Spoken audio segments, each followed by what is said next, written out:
ಸರ್ಕಾರಿ ಹುದ್ದೆಗೆ ಅಧಿಸೂಚನೆಯನ್ನು ಹೊರಡಿಸಿದ ನಂತರ ಪ್ರಥಮ ಲಿಸ್ಟು, ಸೆಕೆಂಡ್ ಲಿಸ್ಟ್ ಅಂದರೆ ವೆಯ್ಟಿಂಗ್ ಲಿಸ್ಟನ್ನು ಅನೌನ್ಸನ್ನು ಮಾಡಲಾಗುತ್ತೆ. ವೆಯ್ಟಿಂಗ್ ಲಿಸ್ಟಲ್ಲಿ ಹೆಸರು ಬಂದ ಮಾತ್ರಕ್ಕೆ ಅವರಿಗೆ ನೇಮಕಗೊಳ್ಳುವ ಹಕ್ಕು ದೊರಕಿದೆ ಅಂತ ಭಾವಿಸೋದಕ್ಕೆ ಬರೋದಿಲ್ಲ ಅಂತೇಳಿ ಸುಪ್ರೀಂ ಕೋರ್ಟ್ ತನ್ನ ಮಹತ್ವದ ತೀರ್ಪನ್ನು state of Karnataka versus Bharati S ಈ ಒಂದು ಪ್ರಕರಣದಲ್ಲಿ ತಿಳಿಸಿದೆ. ಈ ಪ್ರಕರಣದ ಪೂರ್ತಿ ಜಡ್ಜ್ಮೆಂಟನ್ನು ಡಿಸ್ಕ್ರಿಪ್ಷನ್ ಬಾಕ್ಸಲ್ಲಿ ಕೊಟ್ಟಿರುವ ಲಿಂಕ್ ಮೇಲೆ ಕ್ಲಿಕ್ ಮಾಡಿ ನೋಡ್ಬೋದಾಗಿರುತ್ತೆ. ಈ ಒಂದು ಜಡ್ಜ್ಮೆಂಟ್ನ ಪ್ರಕರಣದ ಮಾಹಿತಿಯನ್ನು ನೋಡೋದಾದರೆ, ಈ ಒಂದು ಪ್ರಕರಣದಲ್ಲಿ ಭಾರತಿ ಎಸ್ ಏನಿದ್ದಾರೆ ಇವರು ಸರ್ಕಾರ ಅಧಿಸೂಚನೆ ಅಂದರೆ ಸಾರ್ವಜನಿಕ ಶಿಕ್ಷಣ ಇಲಾಖೆ ಹುದ್ದೆಗಳಿಗೆ ನೇಮಕಾತಿಗೆ ಅಧಿಸೂಚನೆಯನ್ನು ಹೊರಡಿಸಿದ ನಂತರ ಇವರು ಅರ್ಜಿಯನ್ನು ಸಲ್ಲಿಸಿರ್ತಾರೆ. ಇದು 5 ಹುದ್ದೆಗಳನ್ನು ಒಳಗೊಂಡಂಥ ಅಧಿಸೂಚನೆಯಾಗಿರುತ್ತೆ. ಸೊ ಇದರಲ್ಲಿ ಮೊದಲ ಒಂದು ಪಟ್ಟಿಯನ್ನು ಬಿಡುಗಡೆ ಮಾಡಿದ್ದು ಅದರಲ್ಲಿ 5 ಜನಕ್ಕೆ ನೀಡಲಾಗಿರುತ್ತೆ. ಅನಂತರದಲ್ಲಿ ಸೆಕೆಂಡ್ ಲಿಸ್ಟನ್ನು ಅಂದರೆ ಅಡಿಷನಲ್ ವೆಯ್ಟಿಂಗ್ ಲಿಸ್ಟನ್ನು ಅನಂತರದಲ್ಲಿ ಬಿಡುಗಡೆಯನ್ನು ಮಾಡಲಾಗಿರುತ್ತೆ. ವೆಯ್ಟಿಂಗ್ ಲಿಸ್ಟಲ್ಲಿ ಏಕೈಕ ಅಭ್ಯರ್ಥಿ ಇವರಾಗಿರ್ತಾರೆ, ಅಂದರೆ ಎದುರುದಾರರಾಗಿರ್ತಾರೆ. ಸೊ ಇದು ಪ್ರಕಟಣೆಗೊಂಡ 6 ತಿಂಗಳಾದರೂ ಅವರ ಯಾವುದೇ ಸರ್ಕಾರ ಪ್ರತಿಕ್ರಿಯೆ ನೀಡಿರೋದಿಲ್ಲ. ಇವರನ್ನು ನೇಮಕವನ್ನು ಮಾಡ್ಕೊಳ್ಳೋಕ್ಕೆ ಯಾವುದೇ ಆದೇಶವನ್ನು ಹೊರಡಿಸಿರೋದಿಲ್ಲ. ಹಾಗಾಗಿ ಇವರು ಕರ್ನಾಟಕ ಹೈಕೋರ್ಟ್ನ ಮೊರೆ ಹೋಗಿರ್ತಾರೆ. ಕರ್ನಾಟಕ ಹೈಕೋರ್ಟ್ ಇವರ ಮೇಲ್ಮನವಿಯನ್ನು ಆಲಿಸಿ ಇವರು 6 ತಿಂಗಳಾದರೂ ಸರ್ಕಾರ ಯಾವುದೇ ಒಂದು ಪ್ರತಿಕ್ರಿಯೆಯನ್ನು ನೀಡಿಲ್ಲ, ಅಂದರೆ ಅಡಿಷನಲ್ ಲಿಸ್ಟನ್ನು ಅನೌನ್ಸ್ಮೆಂಟ್ ಮಾಡಿದ ಮೇಲೆ ನೀಡಿಲ್ಲ. ಹಾಗಾಗಿ ಇವರ ಒಂದು ಅಂದರೆ 6ನೇಯವರಾಗಿ ಸಹಾಯಕ ಶಿಕ್ಷಕಿಯಾಗಿ ನೇಮಕ ಮಾಡ್ಕೋಬೇಕು ಅಂತೇಳಿ ನಿರ್ದೇಶನವನ್ನು ನೀಡಿರುತ್ತೆ. ಇದನ್ನು ಪ್ರಶ್ನಿಸಿದಂಥ ಕರ್ನಾಟಕ ಸರ್ಕಾರ ಸುಪ್ರೀಂ ಕೋರ್ಟ್ಗೆ ಮೇಲ್ಮನವಿಯನ್ನು ಸಲ್ಲಿಸುತ್ತೆ. ಇದರಲ್ಲಿ 5 ಹುದ್ದೆಗಳಿಗೆ ಕರೆಯಲಾಗಿತ್ತು. 5 ಹುದ್ದೆಗಳು ಭರ್ತಿಯಾಗಿದೆ. ಅಡಿಷನಲ್ ಲಿಸ್ಟು ಅಂದರೆ ಮೇಲೆ ಮೊದಲ ಹುದ್ದೆ ಅಂದರೆ ಯಾರು ನೇಮಕ ಆಗದೆ ಏನಾದರೂ ಬಿಟ್ಟರೆ ಅಥವಾ ನೇಮಕ ಆದ ನಂತರದಲ್ಲಿ ಬಿಟ್ಟರೆ ಆ ಹುದ್ದೆಗೆ ಇವರನ್ನು ಭರ್ತಿ ಮಾಡೋದಕ್ಕೆ ವೇಟಿಂಗ್ ಲಿಸ್ಟನ್ನು ಅನೌನ್ಸ್ಮೆಂಟ್ ಮಾಡಲಾಗಿರುತ್ತೆ ಹೊರತು ಇವರಿಗೆ ನೇಮಕ ಮಾಡಿಕೊಳ್ಳೇಬೇಕು ಅನ್ನುವ ಹಕ್ಕು ಇವರಿಗೆ ದೊರೆತಿರೋದಿಲ್ಲ ಅನ್ನೋದನ್ನು ಸುಪ್ರೀಂ ಕೋರ್ಟ್ ಈ ಒಂದು ಪ್ರಕರಣದಲ್ಲಿ ಮನಗಂಡು ಆದೇಶವನ್ನು ನೀಡುತ್ತೆ ಮತ್ತು ಕರ್ನಾಟಕ ಹೈಕೋರ್ಟ್ ನೀಡಿದಂಥ ಆದೇಶವನ್ನು ತಡೆ ಹಿಡಿಯುತ್ತೆ. ಈ ಒಂದು ಪ್ರಕರಣದ ವಿವರವನ್ನು ನೋಡೋದಾದರೆ, ಶಿಕ್ಷಣ ಇಲಾಖೆ ಸಾರ್ವಜನಿಕ ಶಿಕ್ಷಣ ಇಲಾಖೆಯು ಸಹಾಯಕ ಶಿಕ್ಷಕರಿಗಾಗಿ ನೇಮಕ ಮಾಡಿಕೊಳ್ಳೋದಕ್ಕೆ ಅಧಿಸೂಚನೆಯನ್ನು ಹೊರಡಿಸಿರುತ್ತೆ. ಈ ಅಧಿಸೂಚನೆಯಲ್ಲಿ ಮೊದಲನೇ ಪಟ್ಟಿಯನ್ನು ಮೊದಲು ಬಿಡುಗಡೆ ಮಾಡಲಾಗುತ್ತೆ.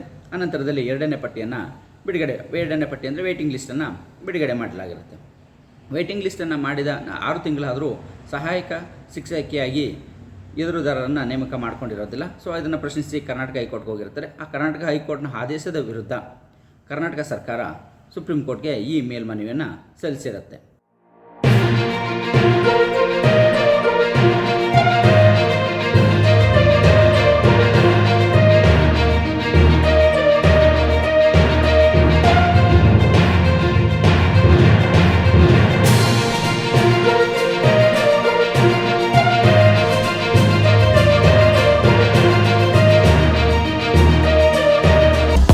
ಯಾವುದೇ ಒಂದು ವೇಟಿಂಗ್ ಲಿಸ್ಟ್ ಅಂತಂದರೆ ಅದು ಅವರಿಗೆ ನೇಮಕ ಮಾಡಿಕೊಳ್ಳೇಬೇಕು ಅನ್ನೋದು ಬರೋದಿಲ್ಲ ಮತ್ತು ಅವರಿಗೆ ನೇಮಕ ಆಗುವ ಹಕ್ಕು ಅವರಿಗೆ ಅದರಿಂದ ದೊರೆತಿರೋದಿಲ್ಲ ಅಂಥೇಳಿ ಇದರಲ್ಲಿ ಸಮರ್ಪಕವಾದಂಥ ವಾದವನ್ನು ಕರ್ನಾಟಕ ಸರ್ಕಾರ ಮಾಡಿರುತ್ತೆ.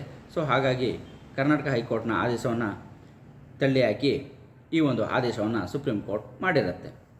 ಅಂದರೆ ಯಾವುದೇ ಒಂದು ಹುದ್ದೆಗಾಗಲಿ ಯಾವುದೇ ಒಂದು ನೇಮಕಕ್ಕಾಗಲಿ ಅರ್ಜಿಯನ್ನು ಸಲ್ಲಿಸಿದ ನಂತರ ಮೊದಲ ಪ್ರಾಶಸ್ತ್ಯ ಲಿಸ್ಟನ್ನು ಪ್ರಕಟಣೆಗೊಳ್ಳಾಗತ್ತೆ.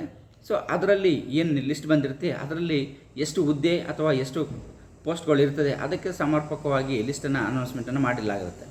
ಅವರು ಅದಕ್ಕೆ ನೇಮಕ ಆಗದೆ ಅಥವಾ ಅಪಾಯಿಂಟ್ ಆಗದೆ ಇದ್ದರೆ ಉಳ್ಕೊಂಡಿದ್ದರೆ ಅಥವಾ ಅಪಾಯಿಂಟ್ ಆಗಿ ಕೆಲ ದಿನಗಳಲ್ಲಿ ಅಥವಾ ಯಾವುದೇ ಒಂದು ಕಾರಣಕ್ಕಾಗಿ ಅವರು ಅದರಿಂದ ಹೊರಗೆ ಬಂದರೆ ಅಥವಾ ಅದನ್ನು ಕ್ಯಾನ್ಸಲನ್ನು ಮಾಡಿಕೊಂಡ್ರೆ ನಂತರ ಯಾರಿಗೆ ಕೊಡಬೇಕು ಅನ್ನೋದೇ ವೇಟಿಂಗ್ ಲಿಸ್ಟಲ್ಲಿರೋರಿಗೆ ಆ ವೇಟಿಂಗ್ ಲಿಸ್ಟನ್ನು ಸಿದ್ಧತೆಯನ್ನು ಅದು ನಿಯಮಗಳಿಗೆ ಅನುಸಾರವಾಗಿ ಮಾಡಲಾಗಿರುತ್ತೆ.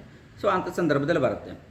ಆದರೆ ಪ್ರಥಮ ಲಿಸ್ಟಲ್ಲಿ ಮಾಡಿದಂಥವರು ಅಪಾಯಿಂಟ್ ಏನಾಗಿರ್ತಾರೆ ಅವರು ಎಲ್ಲರೂ ಸಂಪೂರ್ಣವಾಗಿ ಅಪಾಯಿಂಟ್ ಆಗಿದ್ದರೆ ಅಥವಾ ನಂತರದಲ್ಲಿ ಅವರು ಯಾರು ಖಾಲಿ ಮಾಡದೇ ಇದ್ದರೆ ಅವಾಗ ವೇಟಿಂಗ್ ಲಿಸ್ಟಲ್ಲಿರೋರನ್ನ ಅಪಾಯಿಂಟ್ ಮಾಡಿಕೊಳ್ಳುವ ಪ್ರಮೇಯ ಅಥವಾ ಅವಶ್ಯಕತೆ ಬರೋದಿಲ್ಲ ಅನ್ನೋದನ್ನು ಸುಪ್ರೀಂ ಕೋರ್ಟ್ ಈ ಒಂದು ತೀರ್ಪಿನಲ್ಲಿ ಉಲ್ಲೇಖಿಸಿದ್ದು. ಹಾಗೆಯೇ ಈ ಒಂದು ತೀರ್ಪಿನಲ್ಲಿ ಹಲವಾರು ಪ್ರಕರಣಗಳನ್ನು ಕೂಡ ಉಲ್ಲೇಖಿಸಿದೆ. Shubha B Nair and others versus State of Kerala, K. Tulasidaran versus State of Kerala, Sangakaran Das versus Union of India, State of Haryana versus Subhash Chandra Marwah, Neelam Sangla versus State of Haryana, Jayatindra Kumar versus State of Punjab. ಈ ಒಂದು ಪ್ರಕರಣಗಳನ್ನು ಕೂಡ ಈ ಉಲ್ಲೇಖಿಸಿ ಈ ಒಂದು ಮಹತ್ವದ ತೀರ್ಪನ್ನು ನೀಡಿದೆ. ಹೆಚ್ಚಿನ ಒಂದು ಜಡ್ಜ್ಮೆಂಟ್ಗಳಿಗೋಸ್ಕರ ಹಾಲ್ಕೋರ್ಟ್ ರಿಪೋರ್ಟರ್ಗೆ ವಿಸಿಟನ್ನು ಕೊಡ್ಬೋದು. ಅಲ್ಲಿ ಹೆಚ್ಚಿನ ಜಡ್ಜ್ಮೆಂಟ್ಗಳನ್ನು ಕೂಡ ನೋಡ್ಬೋದಾಗಿರುತ್ತೆ. ನಮ್ಮ ಚಾನಲ್ಗೆ ನೀವು ಇನ್ನೂ ಸಬ್ಸ್ಕ್ರೈಬ್ ಆಗಿಲ್ಲ ಅಂತಂದರೆ ಈಗ ಸಬ್ಸ್ಕ್ರೈಬ್ ಆಗ್ಬೋದಾಗಿರುತ್ತೆ. ಹಾಗೆ ಬೆಲ್ ಬಟವನ್ನು ಪ್ರೆಸ್ ಮಾಡಿ. ನಮ್ಮ ಕಾನೂನಿನ ಅರಿವಿನ ಎಲ್ಲ ವಿಡಿಯೋಗಳು ನಿಮಗೆ ಮೊದಲು ತಲುಪುವಂತಾಗುತ್ತೆ. ನಮ್ಮ ವಿಡಿಯೋ ನಿಮಗೆ ಇಷ್ಟ ಆಗಿದರೆ ಲೈಕ್ ಮಾಡಿ, ಹಾಗೆ ಎಲ್ಲರಿಗೂ ಶೇರ್ ಮಾಡಿ.